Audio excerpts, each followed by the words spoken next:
Muy buenas a todos. En este video tutorial intentaré explicar cómo se calculan las raíces de los polinomios y cómo se factorizan. No os asustéis porque veáis a un muñeco del Conde Drácula. Aún no existe ningún profe de mates que chupe la sangre. Todo tiene su explicación. Era uno de los personajes de un programa infantil llamado Barrio Sésamo, que enseñaba a los niños a contar. Aquí tenéis el índice de lo que os explicaré a continuación. Parece mucho, pero en realidad no es para tanto. Solo porque haya dos teoremas no significa que lo que os enseñe sea difícil. Veréis cómo esta parte de las matemáticas son de las más fáciles. Lo más difícil puede ser aprenderse las identidades notables. Empecemos con la regla de Ruffini. Primero veamos quién era. Se llamaba Paolo Ruffini. Si lo buscáis por Google os saldrán estos dos personajes. Lo siento, chicas, es el de la derecha. El de la izquierda es un cómico italiano. El nuestro era médico y matemático y demostró que no hay una solución general para las ecuaciones de grado 5 y superiores. La regla de Ruffini consiste en dividir polinomios cuando el divisor es un binomio de la forma x menos a. Es un gran método en el cual, con unos sencillos pasos y sin equivocarte, y de forma muy rápida puedes obtener el cociente y el resto de una división de polinomios, que por la forma habitual se tardaría muchísimo más. Veamos cómo se hace. Lo primero es poner los coeficientes del polinomio. Ahora se pone el número que aparece en el binomio. En este caso el 3. Se baja el primer número y se multiplica por 3. Se pone al lado y se suma con el de arriba. Así hasta el final, donde el último número es el resto y lo anterior los coeficientes del cociente.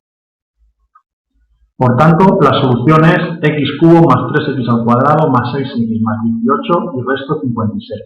Me diréis que este método es difícil. Lo único complicado es que os equivoquéis a la hora de sumar los números o que no pongáis los ceros correspondientes. Por lo demás, es un método que habría que darle las gracias a Ruffini por inventar. Pasemos ahora al siguiente punto, el teorema del resto.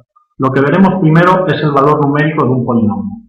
Esto no es más que sustituir el valor que os dan por cada x que aparece en el polinomio. Es fácil de hacer, pero también es fácil equivocarse, sobre todo cuando os dan a sustituir un número negativo. ¿En qué consiste el teorema del resto? Lo que dice es que si sustituyes un cierto valor a en un polinomio, lo que te da al hacerlo es el resto de la división entre ese mismo polinomio y el binomio x menos a.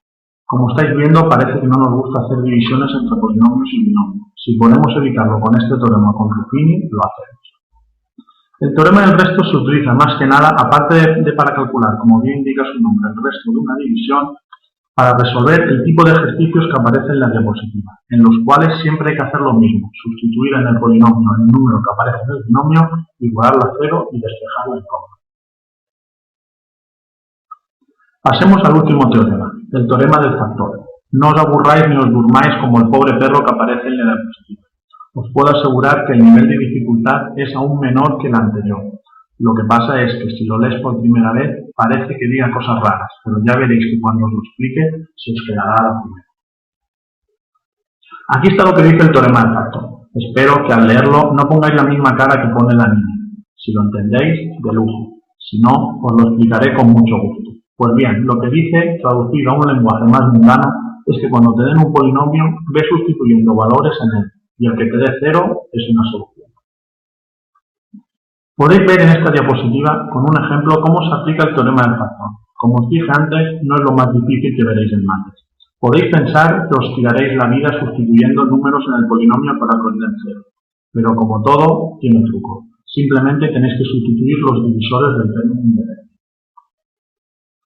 Pasemos ahora al meollo de este tema de los polinomios, lo que seguramente os preguntarán en el examen.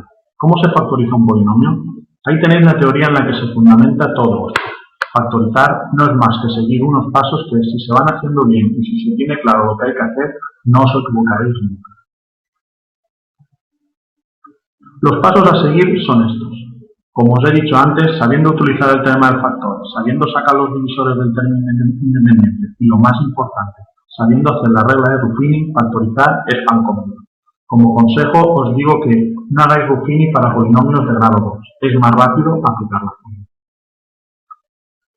Veamos cómo se aplica. Si os fijáis, lo primero es sacar los divisores del término independiente, en este caso el 6. Una vez hecho esto, se van sustituyendo en el polinomio. El primero que os dé 0, con ese divisor y con el polinomio haréis Ruffini. Iréis repitiendo todo lo anterior hasta que os quede un solo. Pero claro, no todo en esta vida es un camino de rosas, e igual pasa con esto. Tendréis que llevar cuidado cuando en el polinomio el coeficiente de mayor grado no es 1, porque os puede pasar que para alguno de estos casos todo lo anterior no lo podáis hacer, ya que lo anterior solo sirve para números enteros. En este ejemplo pongo de manifiesto lo que he dicho antes. Como veis, el polinomio empieza por 6, y al hacer la factorización y comprobarla, que no es más que ir multiplicando los factores, no se parece en nada al polinomio original. ¿Cómo se soluciona? Poniendo al principio de la factorización el número por el que empieza el polinomio, en este caso el 6. Veamos ahora uno de los atajos para hacer el proceso de factorizar más rápido. Son las identidades notables. Las que utilizaréis en este curso son las que aparecen aquí. Son muy fáciles de aprenderse, ya que sabiéndote la primera, la segunda es casi igual, y la última se aprende recordando que suma por diferencia de cuadrados. Como he dicho antes, las identidades notables facilitan mucho la factorización de polinomios, pero claro, tiene su riesgo, y es que las apliquéis mal o que no os acordéis de que lo que estáis haciendo lo es o no. Por eso os aconsejo que os las sepáis muy bien y que sobre todo las sepáis usar. Con esto se acaba, diciendo gracias por perder algunos minutos de vuestras vidas con esto de los polinomios. Espero y deseo que no le temáis ni a los polinomios ni a las matemáticas, que os haya servido de ayuda. Si tenéis cualquier duda en este tema, y espero que os haya gustado este video. Una vez más, muchísimas gracias.